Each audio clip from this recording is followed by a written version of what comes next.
Welcome to Between Authors. I'm your host, author Adrian Lopez. What is it that excites us as a reader?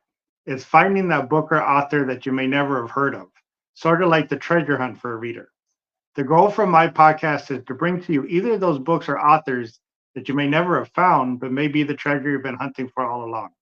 Today on episode 58, I bring to you author NL McLaughlin, otherwise known as Nancy. Welcome to the show, Nancy. Hey, Happy to have you hey here there. today.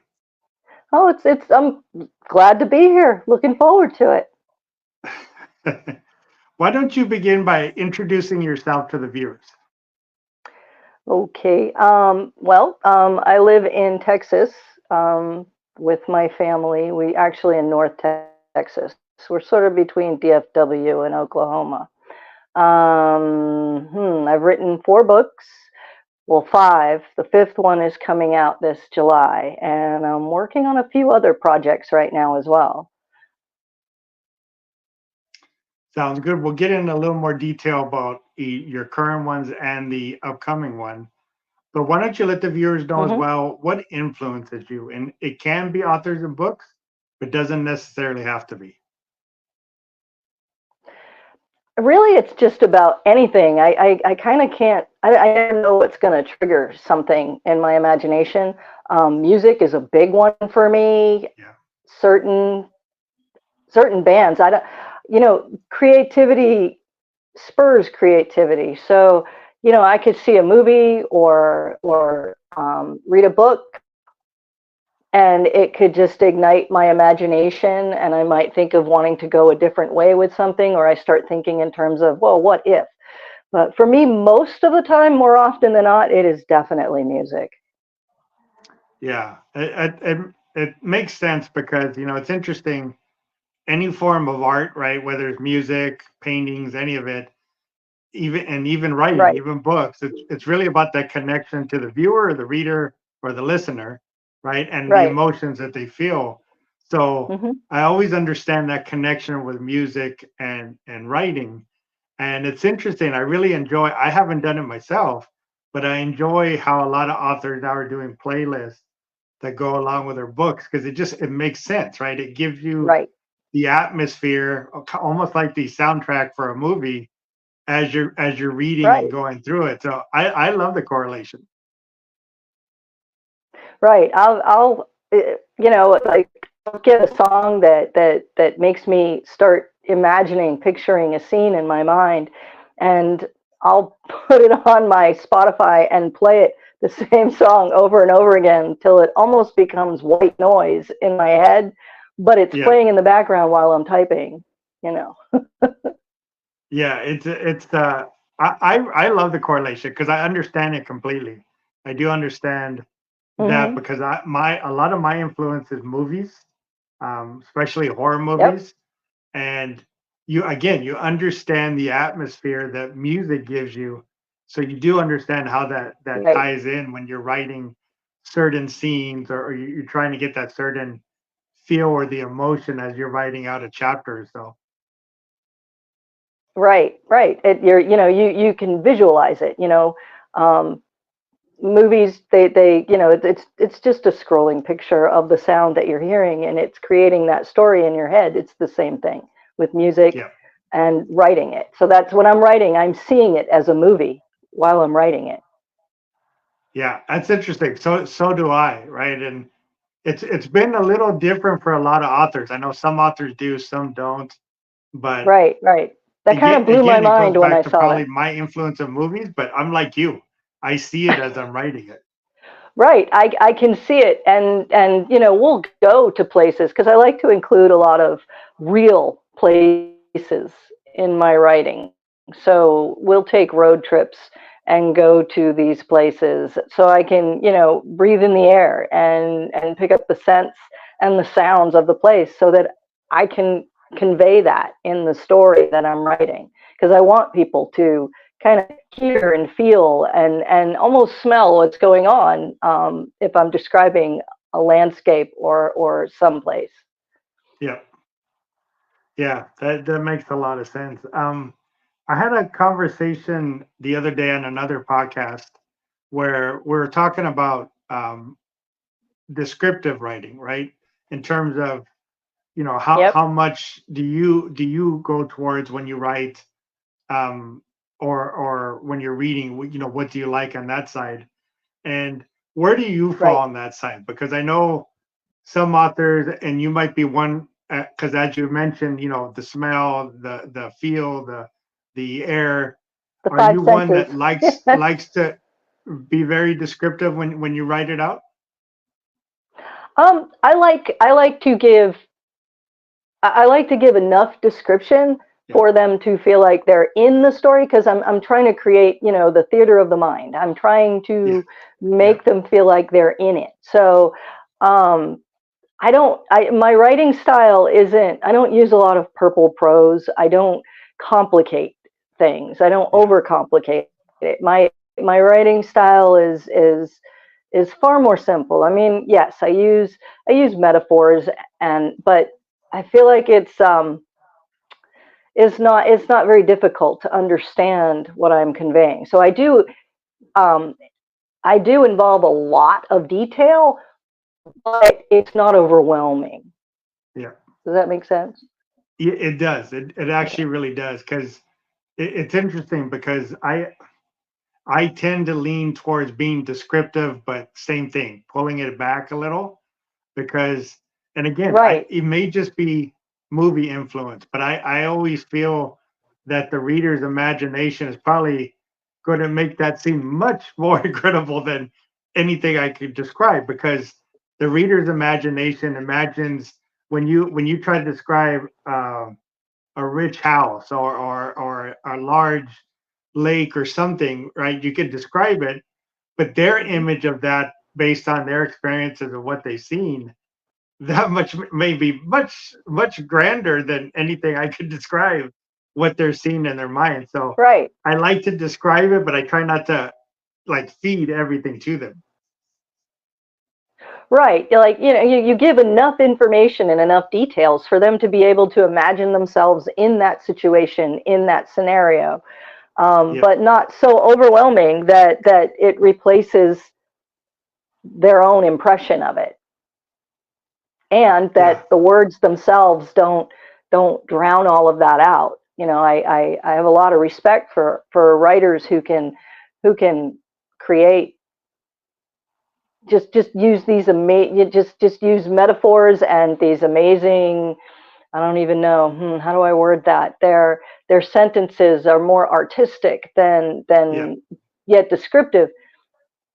I think that's awesome that they can do that. For me, I just tend to be more simple, and yeah, I think that comes from, like, when I went to college, I studied journalism, and one of the things was that it was all about learning to write in a simple manner so that people can understand you. And it was more important to convey the message than it was to be artistic and creative about it. It was interesting to have to learn how to write creatively after that. yeah. No, it makes a lot of sense, and I'm definitely with you on the simpler side of being descriptive, and trying to get you Right. enough to get you to the scene, or get you where you want the reader to go. Because like you said, Right. I don't want they're my when the authors do it the other way, they are beautiful, right? It's clearly right. an art form when it's done.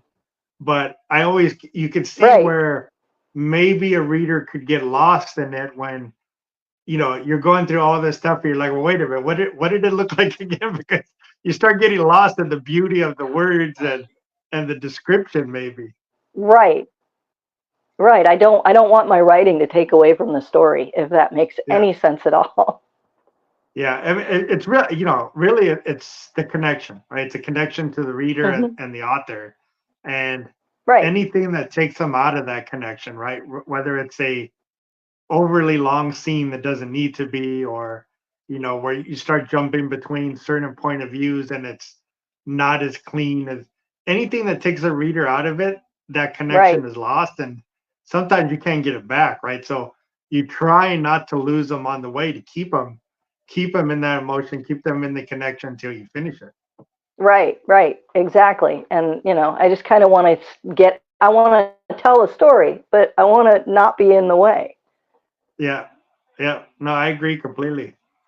Let's go over. I know you have a published series out. I believe you said it was 4 books. Why don't you give the Yes. viewers an idea about what the series is about? If you want to kind of touch on what each book in the series touches on, or whatever you want to share in terms of the series.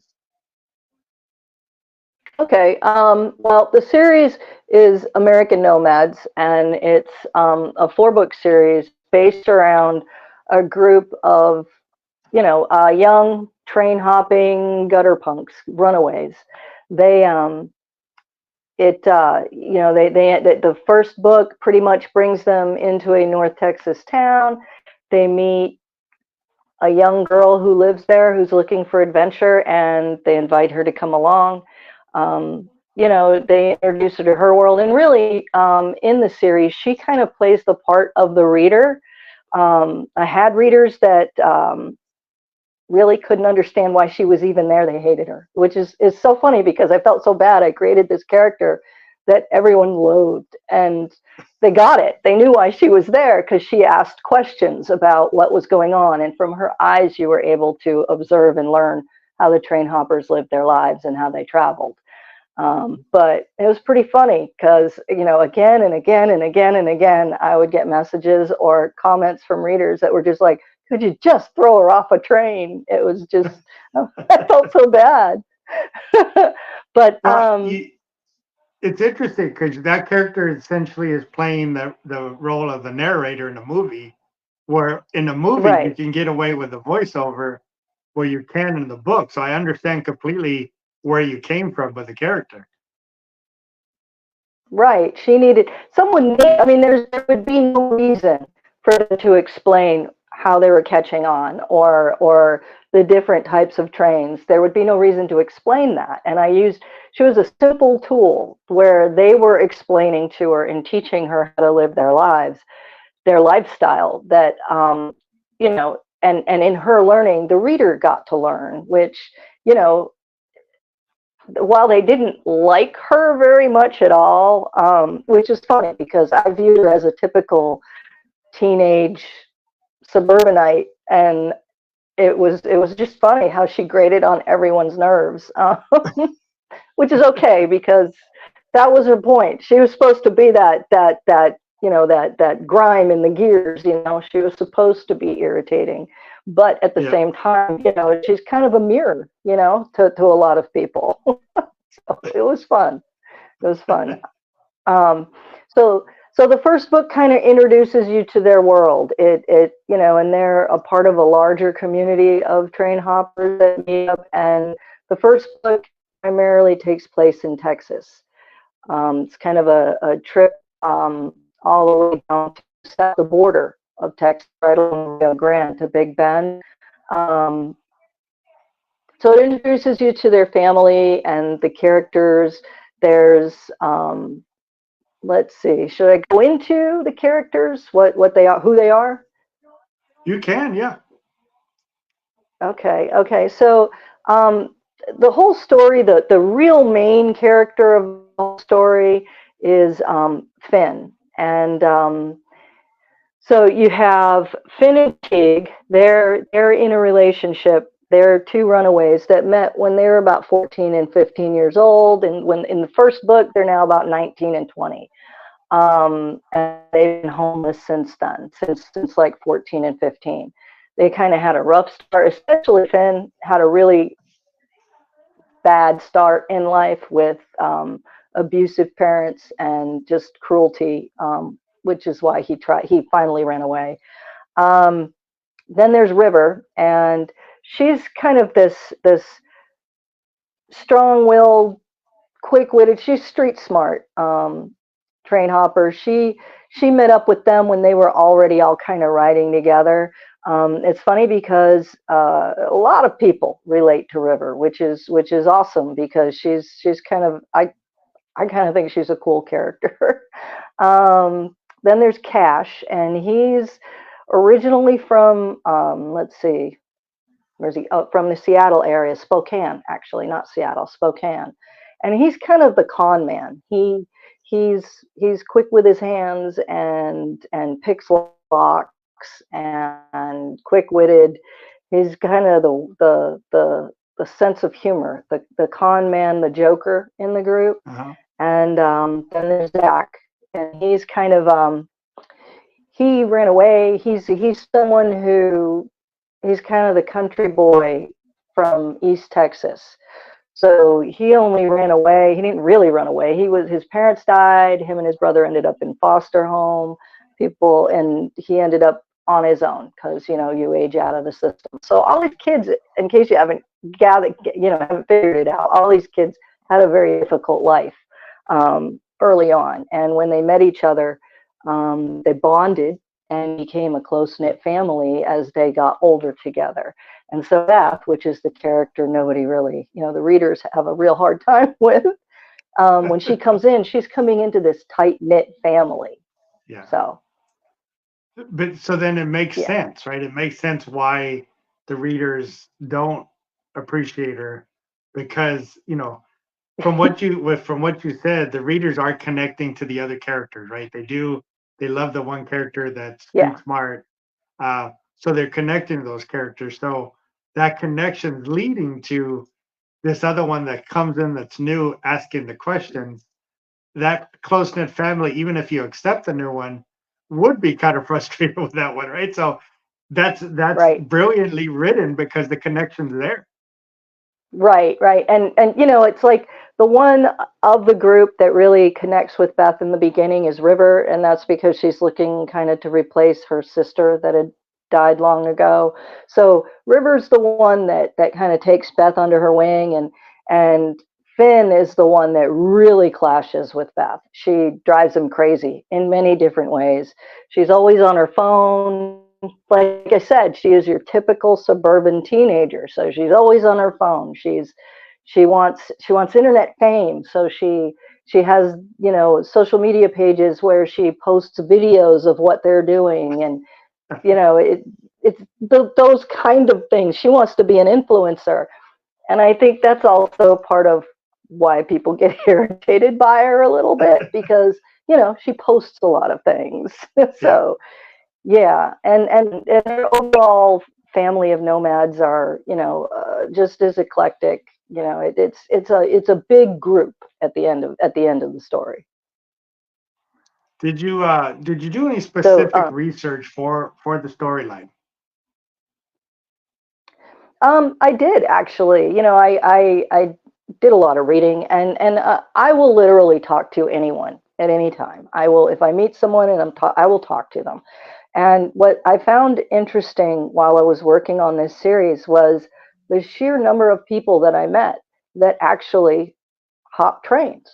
One instance in particular that comes to mind, I had driven my son to a class, and I went and had coffee. I was just going to go do some writing for the time that he was in the class. And,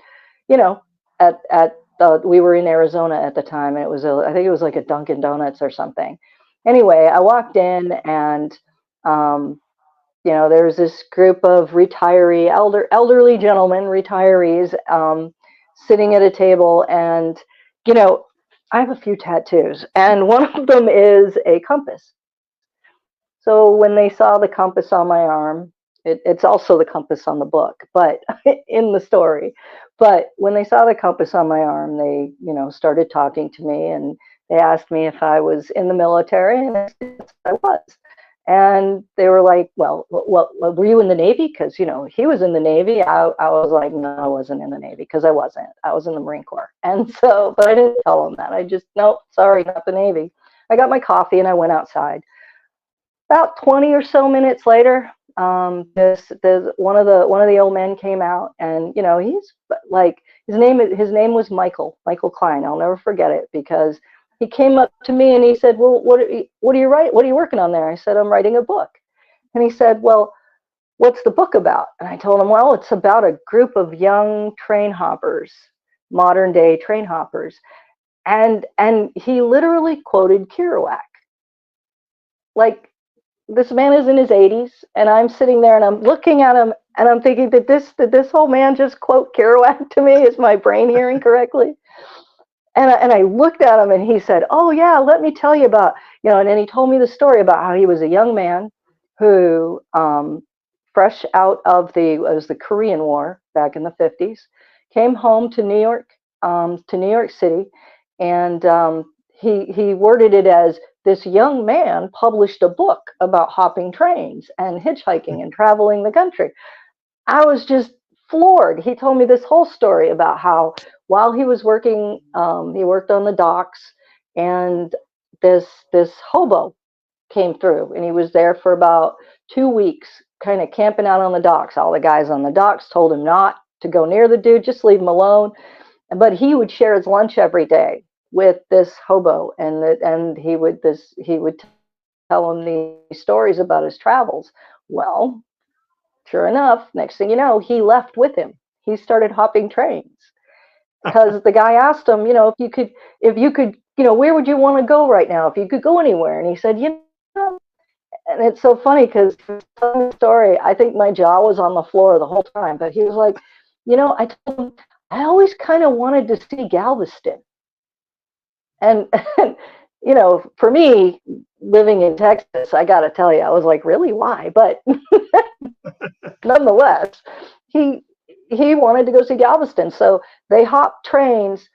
They hopped a series of trains from New York that took them all the way south down into New Orleans and back into Houston. And then he stopped in mid-story and he said, in those days, there wasn't a train that went to Galveston. I'm like, there still isn't, but wow. I mean, he was telling me this whole story, and he traveled around on trains for 6 months, he said, and then he finally went home and got serious about life. Always something like that. It was so bizarre. Yep. That's an It, it, amazing it story.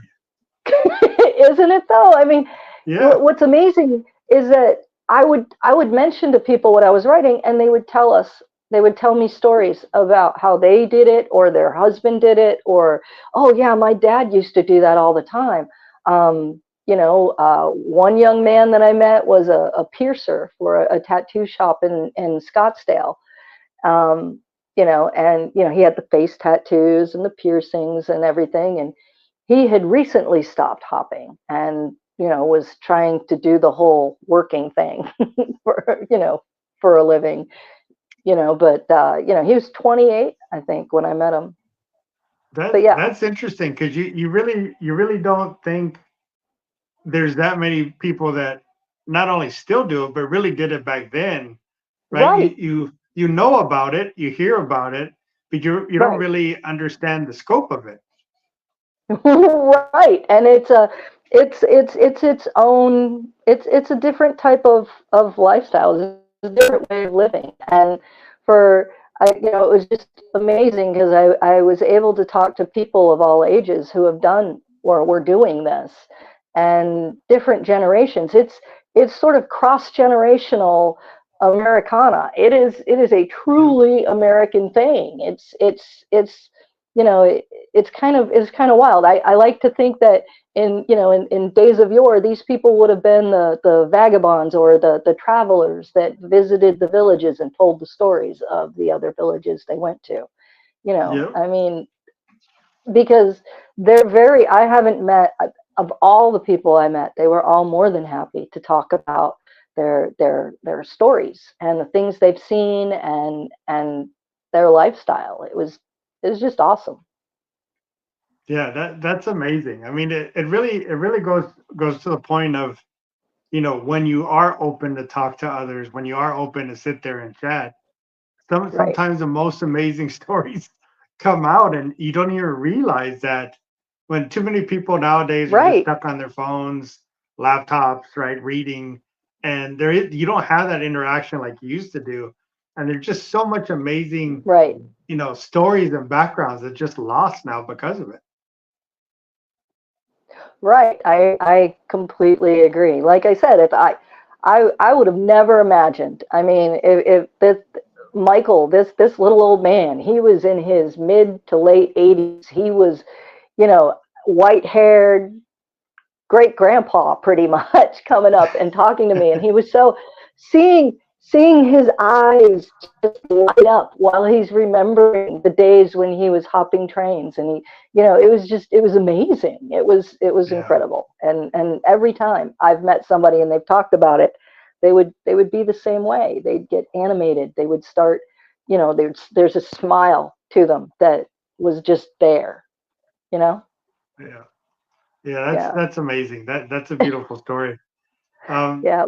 in your series, right? In the Uh-huh. series of the 4 books, do you have, and I always ask this question, do you have a favorite scene? And it doesn't have to be like, oh, this is technically my favorite scene of everything, but a scene that you really love the way it came together, or you really love maybe the backstory of what the scene's about. Was there a scene that stood out to you in the series?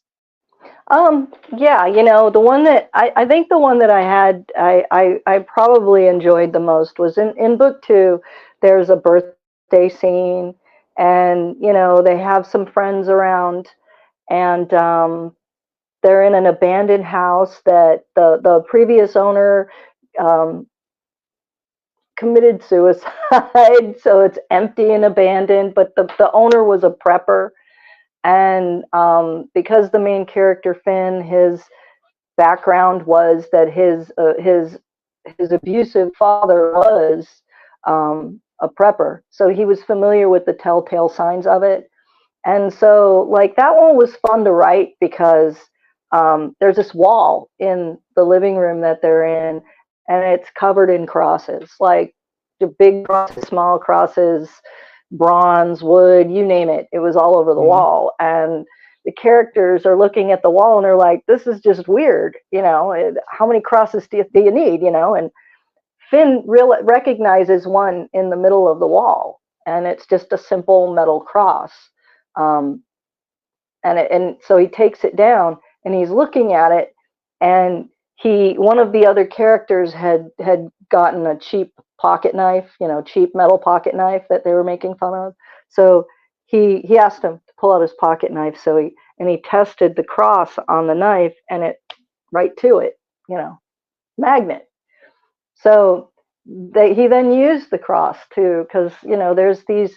I don't know if you're familiar with it, but there's furnishings and stuff that you can do where people hide ammunition and money and weapons in hidden places around their Yeah. homes, like around the door jamb, under the stairs, and the mechanism to release it is a magnet.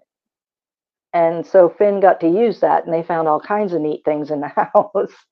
Um, and that whole scene leads up to where Teague is having a birthday, and all the everyone kind of gets him different things as a gift, and Finn gave him a gift of a leather bracelet, like wraparound bracelet with trinkets and a couple of tags that give the coordinates. One is the address of the house that they lived in as homeless teenagers in Antonio, and the other one, which is a real address. So, I mean, I'm sorry for anybody that might live there now.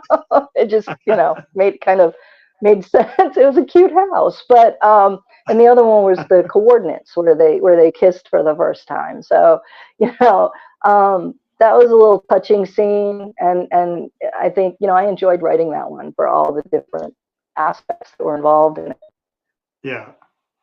On the opposite side of that, was there a hard scene in the book? And it could be, again, the scene itself or maybe how it came together. All of book three.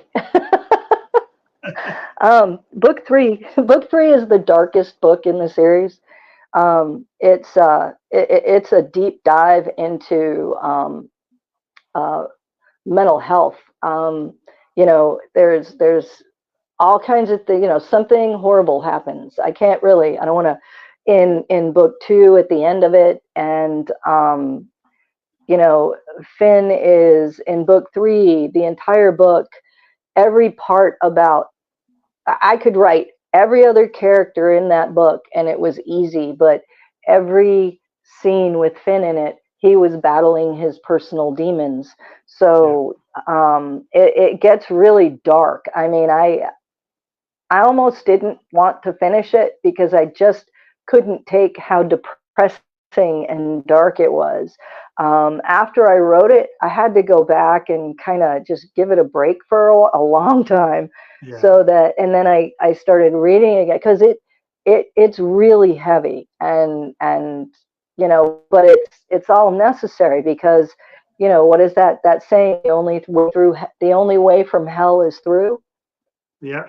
So book 3 is literally where Finn goes through hell and comes out the other side. But the whole process of going through that is a deep dive into suicidality, drug abuse, escape through drugs, running from yourself, and your dark thoughts, and the way you are, and you're afraid of who you are, and he really goes through a lot in book 3, and I kind of think the readers do too, because it's a deep one, and that one was that the whole book was hard to write.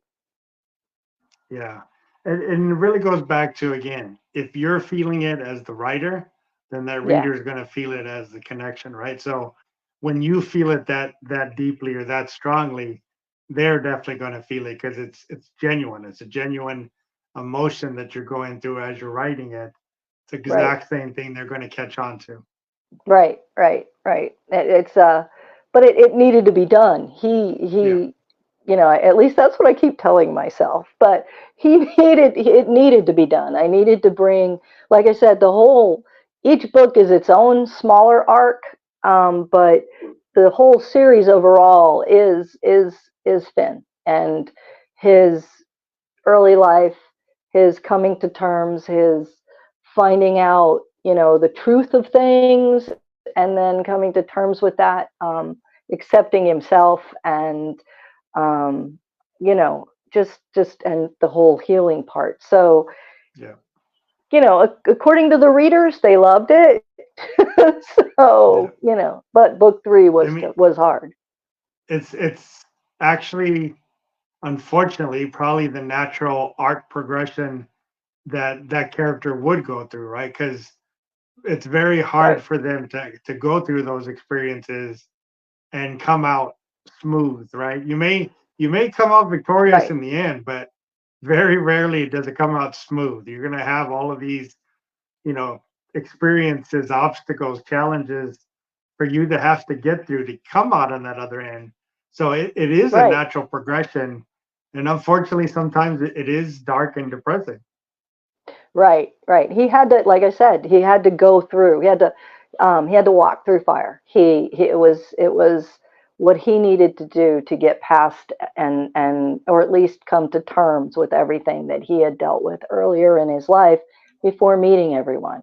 Yeah. So, and because he had this close knit family, they were they were all suffering too. So in book 3, everyone does suffer, and especially Teague, and it's the point is that it's palpable. You feel their pain, because I mean, who doesn't know the pain of having someone they love go through a very difficult and painful time, and you can't do anything to save them Yeah. from themselves.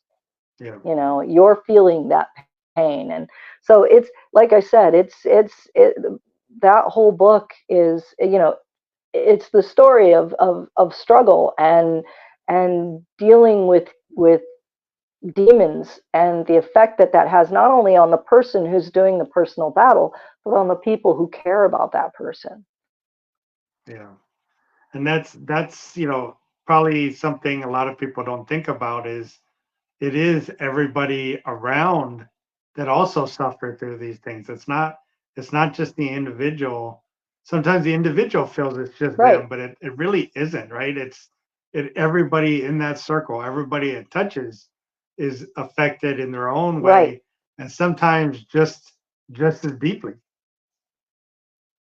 Right, because everyone who cares about that person, I mean, we're not born in a vacuum. Every one of us has people who we touch, who we're close to. And when we're suffering, they're suffering as well, only in their own way. And that's the gist of the entire that book. It's Finn's problem is everyone's problem who cares about him. Yeah, and all four books are already currently out, correct? The entire series? Right. Right. The whole series is out. I published the final book was published on December 6th. So book four, because the first book is American Nomads. The second book is Lost Boys, which is book two. And then the third book is Imaginary Dragons. And that's, a metaphor for when you fight the dragons, Yeah. um, yeah. And the last book is True North. So, I mean, I guess you could tell the gist of each story by the titles. Yeah. Do you have any plans of Yeah. someday doing like a box set of it, or just keep them all individual? Um, well, I mean, people can get the whole set at one time. Um, as far as like in a box, you mean like printed with their own box, or Yeah. like when you say I box set, mean, what do you? yeah, you know how that comes with it. It's already in the package where all four books are part of it, and you have Okay, maybe yeah, that box has artwork or something on it. right, right. I've thought about that, because and I've tried to imagine the box. That's definitely something that I would look into in the future. I know that I've heard from people who've gotten through the series and got through on the final book, and they want me to they want more stories. They want more adventures. They want to hear more about the characters. They want other characters because it ends in a positive way, but they want to know, what do they do when it's over. When 5-10 years down the road, what are they up to, what does their life look like? So Yeah. and there's some characters, in a way, each character in the book, um, members of the family, their overall family of nomads and misfits. Each one of those could almost have their own stories, because there's a couple of veterans in there. There's a lot of runaways. There's older people who do it, or who are just about ready to retire from doing it. There's a couple of people who used to ride but don't anymore, but they're still a part of this whole family. um, so yeah, there's a lot of side stories that could be written about it that I thought about going into, maybe someday. um, it's possible, and I can see myself putting together a box set maybe for the first four books.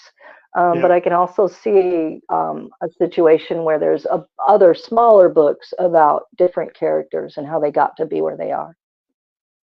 Yeah. Would you possibly do them like a short story collection where you have short stories of individual characters, or would you just do more like a novella style in terms of the offshoot books? It depends on the character. Some of them definitely have like enough of a backstory that it's novella already. I kind of created a whole background for all of them, and there's quite a few of them. So besides the core characters, there's all the other characters. There's a bunch of other Yeah. characters in the books, and yeah, there could be, some of them are just going to have a short story, but whereas others would have like a novella. It's the kind of thing that I mean, I have a couple of origin stories, of Cash's origin story and Zach's origin story, and a Christmas story with Finn and Teague on my website, that are just kind of short stories that give their background of how they came, more detail than that kind of excerpts that were cut from the book because it was Yeah. already so big. That explains more about them and how they came to be where they are. So let's talk about what you're working on now. I know you have one that's going to release in July. So again, Yep, I only tricksters. want you to share what you're comfortable sharing. Okay. So Tricksters is also, I realized after I wrote Tricksters that I have a thing for setting all of my books in Texas. We'll see how that plays out going in the future. But Tricksters is set in West Texas, in the mountains and hills of West Texas. Have you ever been to West Texas? I never have. Okay. It is one of the most desolate places that you could go to. Like, there is no cell service. there is nothing. There's like miles and miles and miles of nothing. Desert, mountains, rolling hills, and nothing. I mean, that is what it is. So Tricksters is a horror based around a group of coyote shapeshifters. They're a family. So the influences for it would be, the Hamiltons. Are you familiar with that movie? Yes. Okay, so the Hamiltons meet the Texas Chainsaw Massacre. And I believe one of my reviewers mentioned Wrong Turn also. That it's kind of like you're traveling through West Texas. Don't pick up hitchhikers. And stay away from the animals. Don't, especially the coyotes, because that's what these things are. They're human beings that shapeshift into coyotes. And that's so coming out in July, you said? Hmm? That's coming out in July? Yeah, that's coming out in July. Yeah. That it's when I thought about writing it, I was thinking about it, and coyotes are, like, we see a lot of them up here. We live in the country. We see and hear a lot of coyotes all the time. And I thought about what gave me the idea for it was I thought about what somebody had once said, that coyotes are one of the few animals that will literally hunt for fun. It's a sport for them.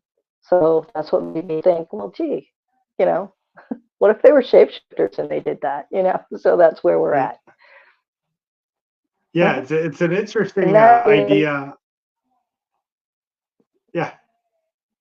Yeah, it's my own take on sort of the shapeshifter genre, because instead of werewolves, they're coyotes, which is tricksters, and they're feral. They absolutely love what they do. They have no apologies. They're born that way. So it is who they are, and they roam West Texas, the West Texas desert.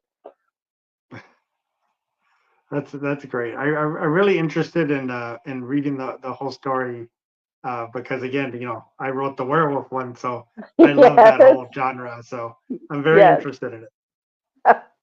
It's who was it? One of my reviewers said that he could definitely see the Hamiltons' influence in it. It's bloody. There's a lot of stuff that happens. I hope that people enjoy it. I'm pretty sure they will. But I really hope they do. And I really hope that you enjoy it when you get a chance to read it. Yeah, I'm definitely going to start it. We're pre-recording this, but I am going to start it soon so I can get in there. Just finished writing my zombie one, so I have a little bit of time while I'm waiting for beta readers to try to get through your book, so I can let you know how it is. Awesome. Yeah, I look forward to hearing your feedback. And I'll be diving right into your zombie book here when we're done. And then the last question I usually like to ask is the bucket list question, right? Yep. And that really is, in your career as a writer, right? However many years that will be, is there something you want to absolutely attempt at some point, right? And I always kind of leave that open, because there's a lot of different angles involved there, right? Some authors have focused all their books in, say, a certain genre, but they love reading other genres. Right. And I always say, was there a genre that maybe at one point you're not ready to yet, but you're like, I do want to do this, right? Like somebody who doesn't write fantasy going into fantasy because you have the whole world building aspect of it.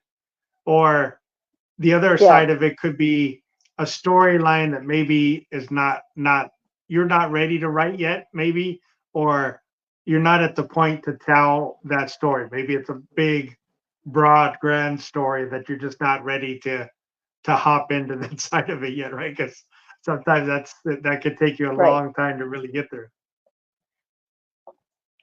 Well, I would think so. Something I would like to write, and the idea pops into my head every now and then. Obviously, I am a big zombie fan and post-apocalyptic fan. I love, reading or watching stories about other people's visions of what a post-apocalyptic world would look like. Like that's the thing about the zombie genre. It's you get to see what people visualize the world would be like in pure Yeah. anarchy and chaos. And the brutality of life without rules or civilization. And that's kind of, for me, what makes that genre so exciting and appealing. So I think being, I think a post-apocalyptic hellscape would be in my future at some point, to be able to write that out, and how I see that to be. It'd be my own interpretation, or the way I imagine the world to be if, civilization was pulled out from under everybody. So I think that would be my bucket list type Yeah. thing, if I can ever Yeah. pull my thoughts together on that. Yeah. It's interesting because there has been so many takes on it already, different approaches. Right, But the beauty of it is there is no right or wrong approach, right? You can take it anywhere you right, want to in terms of why it happened, what's happening as it's happening, right? What do you need to do to right, survive in it? There's so many things that you can put yourself into and make it your own. And that's the beauty, I think, of that genre. right. That's actually what I look forward to seeing. How people create their, I guess, their chaos worlds, basically. Seeing what they envision the world would be like, and the way people are, with how long does it take for civilization to dissolve into absolute chaos, and what does that look like? I love seeing that. And I think at some point I'll probably sit down and try to write something like that. Um, just not right now. It's almost too in depth, and you know, um, I one of the most what I there's a story that I'm trying to hash out right now, that I'm working on, that is kind of like the pie. It's my take on the Pied Piper, Hmm. and you know that one's proving to be much more difficult than I thought when I started writing it. So that would be why my post-apocalyptic story has to wait, because this one seems to be taking all my brain abilities to try to pull it together, and convey my feelings towards that character. Yeah. Yeah. And that's, honestly, that's what I love the most about any art form, is really when Hmm. the author or the musician, the artist, when they completely take it from a different direction. I love that. I just Right, love seeing right, things like that where it's just a completely different thing, right? It's just a different right. angle, because again, there is no right or wrong in terms of how you take it, right? It's an It's art. interpretation of the Right, core idea. And it's just sometimes when, right, especially when it just completely, makes a right turn on you, I appreciate that. Sometimes it works, sometimes it doesn't, but I always appreciate that attempt right. to be different, right? Because unfortunately, I see it a lot in the horror genre in movies, but you see it basically in everything. Is too much. Right. Everybody follows a template, right? And they change the template, Yeah. but it's still a template. It's like you have to have these, and really you don't. You don't need to have those, right? You No. can completely throw that template out and say, I'm doing it this way. And that's, again, whether it works or not, I always appreciate that. And I appreciate when it does Yeah. that. It just, I think they're Right. beautiful when somebody takes the stand and says, I'm going to do this completely different than anybody else has. Oh yeah, when somebody does something that is it takes an idea that a trope, or an idea that has been done so many different times, and then turns it on its head, and it works. That's why when people ask me what my favorite vampire is, and I guess, I don't know, my favorite one is the Hamiltons. That in my eyes, the Hamiltons itself stood that genre kind of upside down. They changed it, and Hmm. I think he kind of did it for the better, because they made it such a visceral thing instead of, artistic and what is it?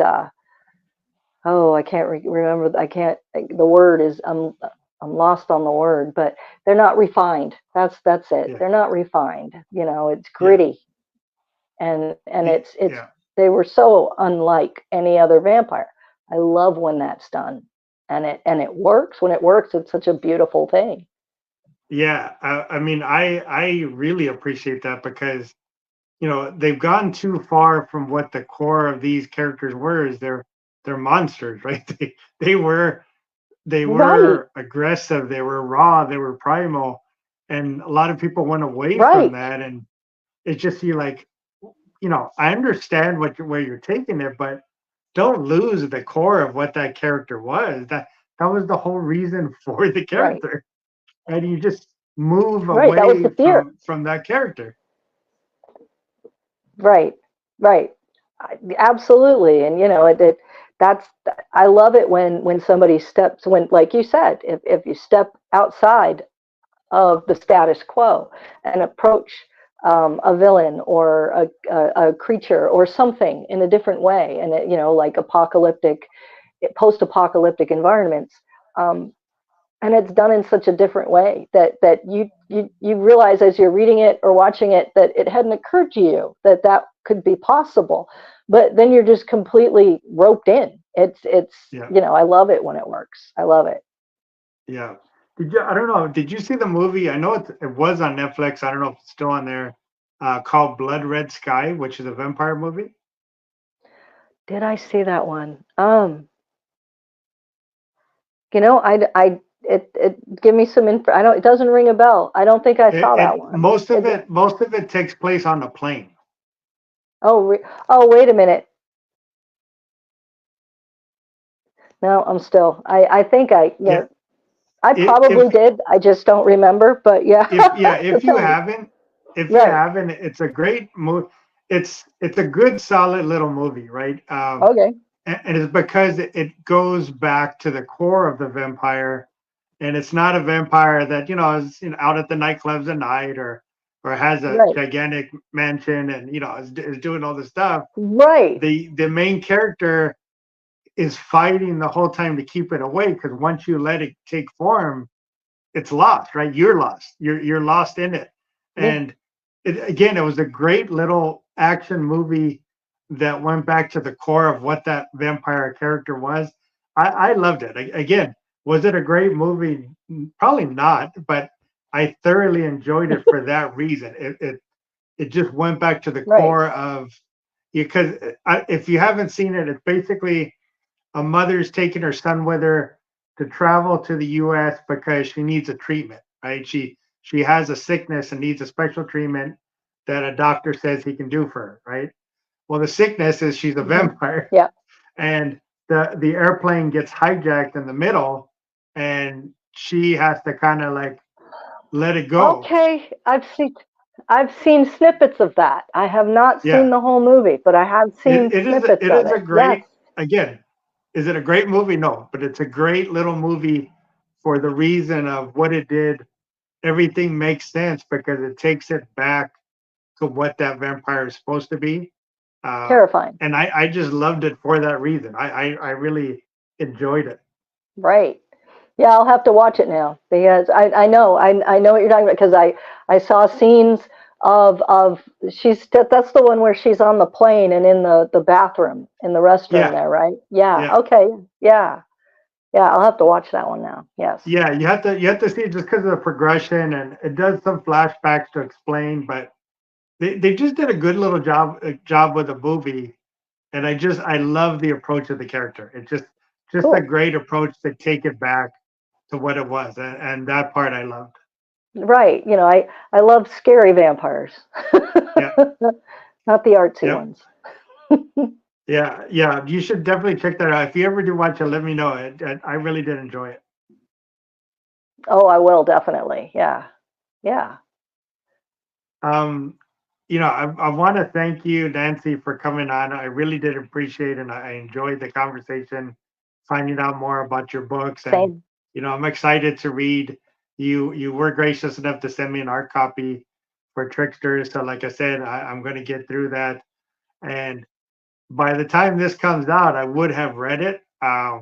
So maybe Nice. when I edit this, I'll tag on my review to it for you as well for your book, because this will probably be coming up Oh, before the nice. release, but at least it'll lead into it for you as well.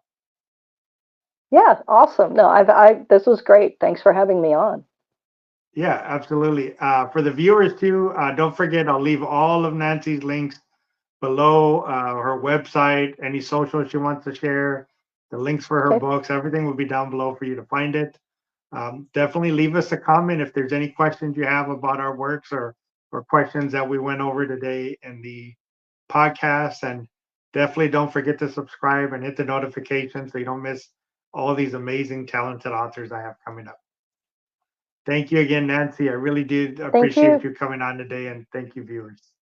Thanks so much. Have a good night. You as well.